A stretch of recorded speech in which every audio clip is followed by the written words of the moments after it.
Good evening. You're watching Left, Right and Centre. Tonight we stand at the crossroads of history and heartache as the ancestral home of Satyajit Ray, India's cinematic titan, a poet of the screen, lies in ruins in Bangladesh's Mymensingh.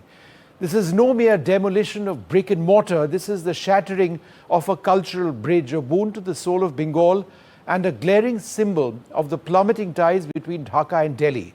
At a time when India and Bangladesh are already grappling with strained relations, this loss cuts deeper. It echoes a broader erosion of our shared heritage. Satyajit Ray was not just a filmmaker, he was a beacon of Bengali identity, his lens capturing the raw, tender pulse of life in masterpieces like Pother Pachali or Charulata. His stories wove the dreams and struggles of a people into a universal tapestry, earning him an Oscar and a Bharat Ratna and a place in the hearts of millions. His ancestral home in Mymensingh was more than a building. It was a living testament to the creative genius that united Bengalis across borders, a reminder of a time when art and culture once transcended political divides. That doesn't seem to be the case now. But now that home is gone, razed without regard, its memory buried under the weight of neglect and clear indifference. And Ray's home is not alone in this tragedy. The ancestral properties of Rabindranath Tagore, our Nobel laureate, the Bard of Bengal, whose words in Gitanjali and anthems like Jana Gana Mana and ironically the Bangladeshi national anthem Amar Sonar Bangla gave voice to our collective spirit. They've also faced destruction in Bangladesh. Rabindranath Tagore wrote Amar Sonar Bangla in 1905 during the Bengali resistance to the British partition of Bengal. The poem, later set to music, became a powerful anthem of Bengali identity and pride. It was adopted as Bangladesh's national anthem in 1972, reflecting its enduring cultural significance. Tagore's estate in Sirajganj, a site of pilgrimage for lovers of literature, was vandalized, its legacy recently desecrated.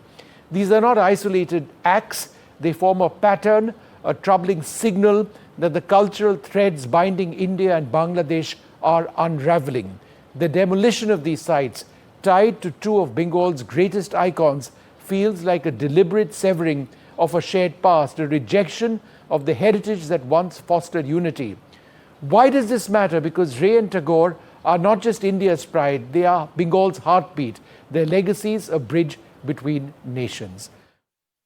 Well, the demolition of Satyajit Ray's ancestral home in Mymensingh in Bangladesh, it's perhaps part of the very strained relationship which India and Bangladesh presently have. For her views on this and the significance of that home and indeed of properties associated with Rabindranath Tagore, I'm joined by Sagarika Ghosh, MP of the Trinamool Congress. Sagarika, thank you very much for being with us. Your first thoughts on this dreadful demolition. There are some who say that, it's an old abandoned building, but I would suggest that there's a certain message being sent to India when you go and demolish something which is important, particularly since India offered to fix it. It's very sad, Vishnu, very distressing. A few words here about Upendra Kishore Raichaudhuri. He is a distinguished figure of what we call the Bengal Renaissance. This was the wonderfully stimulating, thrilling sort of intellectual and social churn that took place in the 19th and early 20th century in Bengal. It produced the giants of Bengali literature, of Bengali social reform, of Bengal music, of Bengal culture. And Upendra Kishore Raichaudhuri, very much part of that Bengal Renaissance. As you know, he was a publisher. He was the son-in-law of Dwarkanath Ganguly, who was a crusading reformer for women's rights, crusading against child marriage.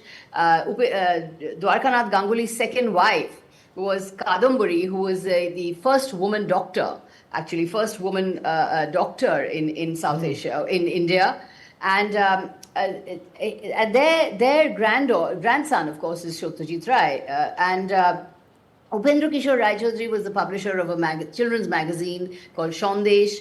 He was he was a polymath. He was a part of the distinguished family of the Rays. There's this wonderful book here, The Rays Before Satyajit, Yes. which I recommend to all Bengalis. It shows this wonderfully distinguished, Renaissance family, which had this tremendous sort of relationship with both East and West, grounded in Eastern culture, but open to the West. And then, that's spurring this great sort of move towards rationality, reason, science, introspection about one's identity, and then creating new literary and art forms. So he's a tremendous figure. He's a tremendous figure for Bengalis across the world. And I would say that for Bangladesh, which was born in a way as a country of Bengali culture, of Bengali language, of the expression of Bengali identity, Upendra Kishore Rai Chaudhuri would be a very important figure because he represents the Bengal Renaissance, which was equally important, Sure. I think, in Bangladesh as it is in Bengal. But so it is very Chaudhuri, distressing. The legacy of Upendra Kishore Rai Chaudhuri has been sort of damaged in this way. Shagurikadi, how does the vandalism of Tagore's ancestral property in Sirajganj, along with Satyajit Ray's home's demolition, what is this part of? Is this a part of, forget the differences between India and Bangladesh, is this part of historical revisionism in the works in Bangladesh, a denial of their own culture and identity? Well, Vishnu, I think Bangladesh is going through a revolution. Clearly, this sort of 1971 consensus has collapsed. There is the rise of a new generation. There's a generational rupture. And I think that there is the rise of the extremist, the parties of the extreme Islamist variety that are coming to the fore. And I think in many ways, Bangladesh is a signal to us, is a test case to us of what happens when we do not pay attention, when we are not committed as a nation to democracy, to inclusivity, to pluralism, to democratic stability, to consensus building. That is the way liberal democracies establish themselves. That is the way democracies establish themselves. And when we see this kind of sort of the rise of extremist forces in Bangladesh, should be a signal to us as well.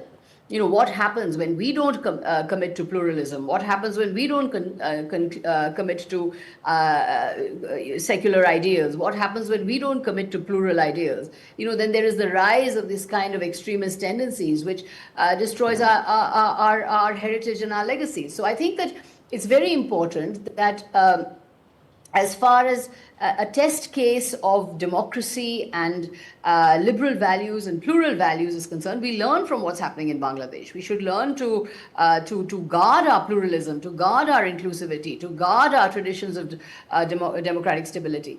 And as far as Bangladesh is concerned, I also speak now as a member of the Standing Committee on External Affairs, and I think that the relationship with Bangladesh as it's evolving, I think we need to make it very clear that India stands for democracy, for democratic values, for democratic stability, for pluralism, for inclusivity, for respect for minorities. We will not tolerate the attacks on minorities in Bangladesh. We should draw very strong red lines on the attacks that have taken place on Hindu communities. But we should make it clear, I think, that our interest is democratic stability and sovereign equality, and not any kind of regime alignment.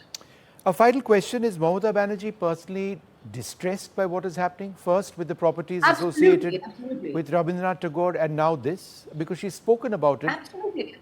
Because it's a shared heritage at the end of the day. Absolutely, yes, and the Bangla heritage is a very rich, it's a majestic heritage. It's one we are all proud of, which is why we have been, as you know, taking up very strongly the attacks on Bangla speakers that have been happening across India. Bangla-speaking migrant workers have been attacked across India. Bangla is the language of Rabindranath, the language of Bankim, it's the language of Nejaji Subhash Chandra Bose, the language of Satyajit Ray, the language of Swami Vivekananda. So Bangla is a rich and varied heritage.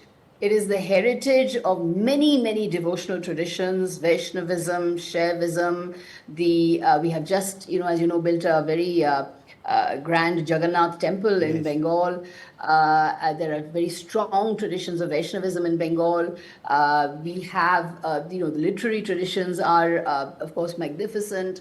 And of course, the Bengal Renaissance, which is shared between Bengal and Bangladesh. Bangladesh, should equally take part in that shared legacy of the Renaissance, because Bangladesh as a country was born out of a desire to express its Bengali identity and its Bengali culture. Therefore, it is very sad to see, and Mamata Banerjee is deeply distressed at the manner in which these towering figures of the Bengal Renaissance, like Rabindranath Tagore, like Umendra Kishore Rai Chaudhary, how their legacy is being tarnished. All right, Jagurika Ghosh, thank you very much for joining us and expressing your thoughts on this very, very concerning series of events in Bangladesh. Thank you very much indeed. Well, joining us now, Proshun Rehman, the director of the film Dear Satyajit. He's a writer, a filmmaker, and an educator. Thank you, Mr. Rehman, very much for being with us. Does it sadden you greatly what's happening in Bangladesh? Actually, there is happening, but I guess there is some, misleading news also. Satyajit Ray family doesn't have any home at Dhaka. That's one misleading news. And the building is demolition. It is in Mymensingh. Yes, we are talking only about Mymensingh. Mymensingh, yes. And that building has been demolished or almost completely demolished. Yeah, actually. So does that not sadden you as somebody who's done a film on Satyajit Ray? We're talking about this. We're talking about this from yesterday when we have heard this. So it is heartbreaking. The problem is the place was not actually officially heritage as his ancestral home. Satyajit Ray ancestral home is in Kishorganj, which I have filmed. The location is in the film also. But the Mymensingh, it is 200 years old.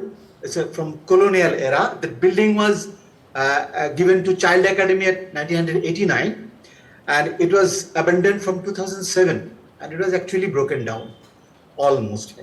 So as it was not officially heritage, so they have decided to make high rise over there and for the Children Academy.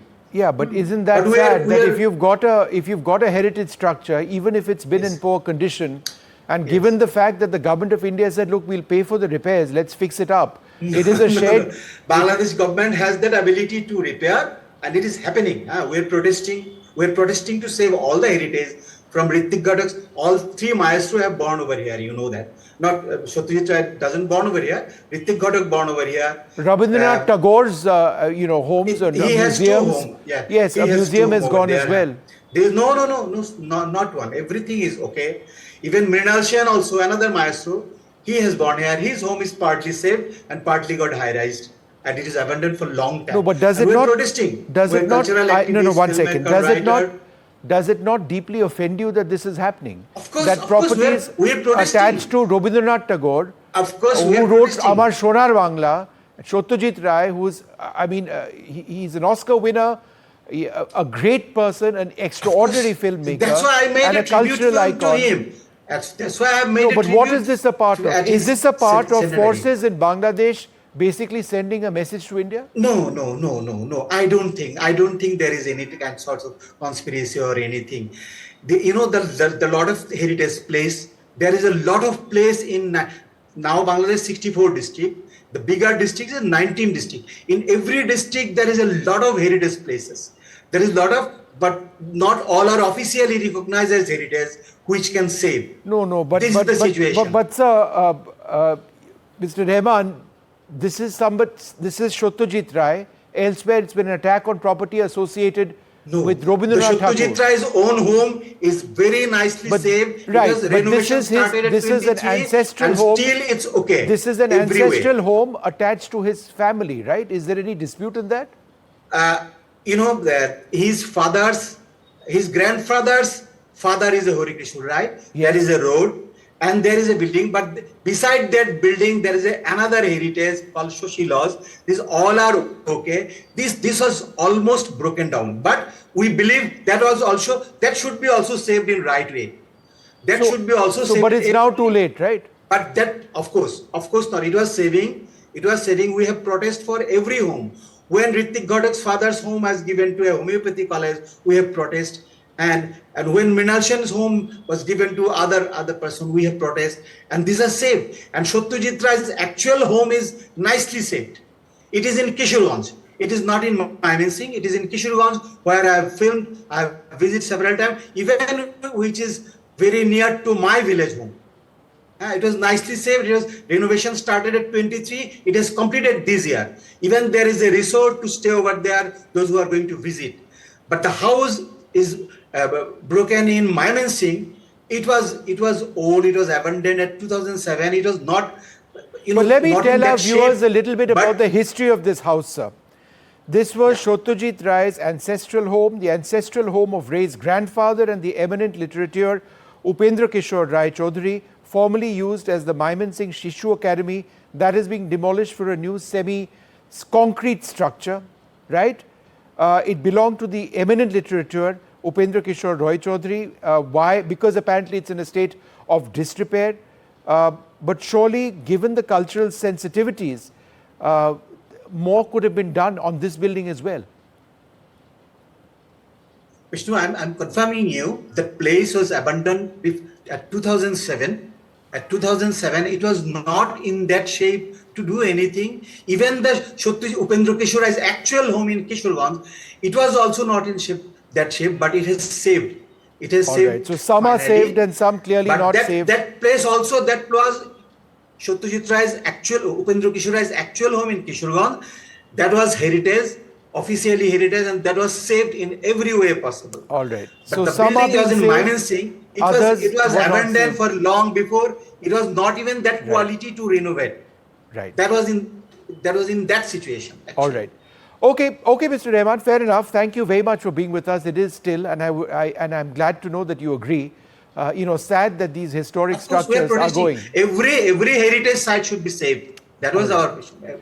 Every heritage matters. All right, Mr. Rahman. Thank you very much for speaking to us. Thank you very much indeed. Thank you for having me.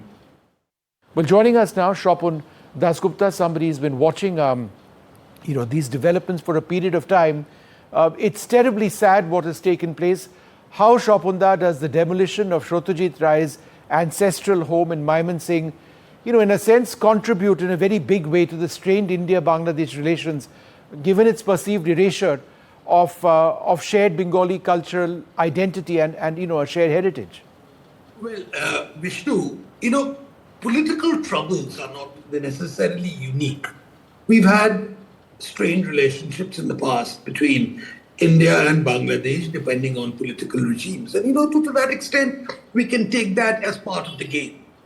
Now, I think what's different here, since the Yunus regime took over, one of the first things which he said was that he had said, I have applied the reset button. In other words, what is being done is not merely something to hurt the sentiment of Bengalis, but to redefine the very basis on which Bangladesh was created in 1971. So I think the assault on the house, I would prefer to call it the house of Upendra Kishore Roy Chaudhary, yes. Sukumar Ray, because they were the ones who were really linked to that. Satyajit Ray was only tangentially connected with that.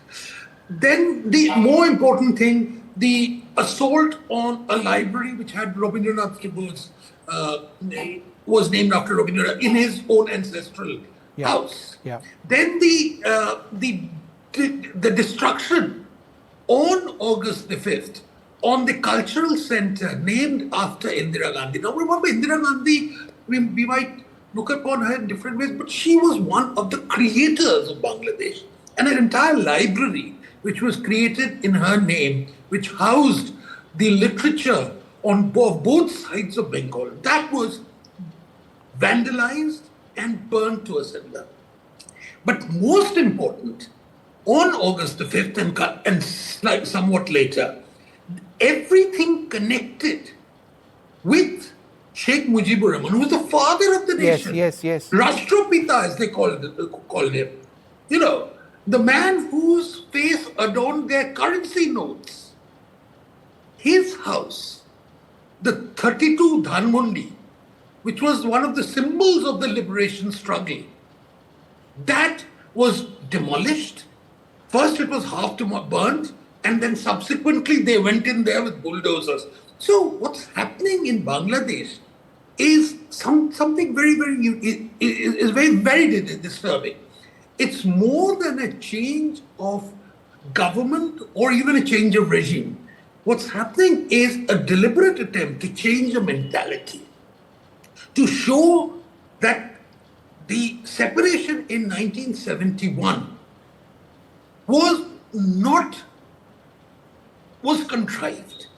That really Bangladesh has more to do with those who let loose a reign of terror, a genocide in March 1971. So the people who were on the losing side in the liberation struggle have now assumed power, and they are determined to turn the clock of history backwards. And this is just part of these. These are just symbolic assertions of their own very, very different sense of nationhood, which now they feel should prevail in Bangladesh. No, but then, as you correctly mentioned, this is a lot of people in Bangladesh, the ruling regime, going back on their own history. It's a history which has never been in dispute. India's role in the freedom of Bangladesh, it's something the entire world knows about. It's something that they have celebrated. And yet we find ourselves now in this situation where the relationship is fairly awful. Is there any way around this? Well, I think what's happening at present is that there is what in Bangladesh they are calling a mobocracy. That there is mob rule in Bangladesh. And this is something which I think should be allowed to play itself out. And I think until and unless there is a certain degree of exasperation within the people of Bangladesh, within civil society of Bangladesh, which is happening, but it's in dribs and drabs, the entire electoral process has been subverted, put on hold, made out false assurances. It's one major political party, the Awami League, has been in effect banned. Now, until the people of Bangladesh get their own voice back, we are likely to see some of this happening. Now, for India, this is a very delicate situation. The moment we protest too much, it's going to be said, see, this is precisely what we have told you all along. This is an Indian conspiracy. And this is what people, the ruling junta in Bangladesh is now preying on, the minds of people, that India is doing everything. Everything that's wrong in this country is the doing of India. Now, people occasionally, at times, when they are exasperated with the regime, tend to blame outside forces. It happened during the Awami League, and everything which was wrong with the Awami League was blamed automatically on India. Now, here is a regime which says it's really India which is behind all this subversion, India which is behind the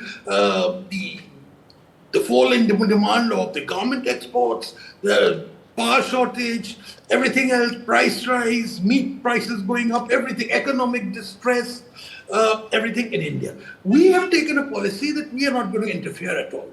We've taken a policy not only of complete and utter indifference. We are just looking the other way. Yep. Now, some people would say, is that a good policy? I don't know. But I think there comes a time when we have to say, you do what you want to. Don't ask us. All but right. I think, ultimately, better sense is going to prevail. And a more reasonable, realistic basis on which the two countries have a relationship will reassert itself. I think it's sad, it's cruel to say that I think we must allow this process to go on for a little while. And I think there's a lot of hurt in the minds of Bengalis on both sides of the Radcliffe line, saying that, a common heritage is being destroyed. But I think parts of that common heritage have been destroyed over the past 70 years. And we're seeing a little more. Painful, but it's real. All right, Chopunda, thank you very much for speaking to us. Thank you very much indeed. Thank you.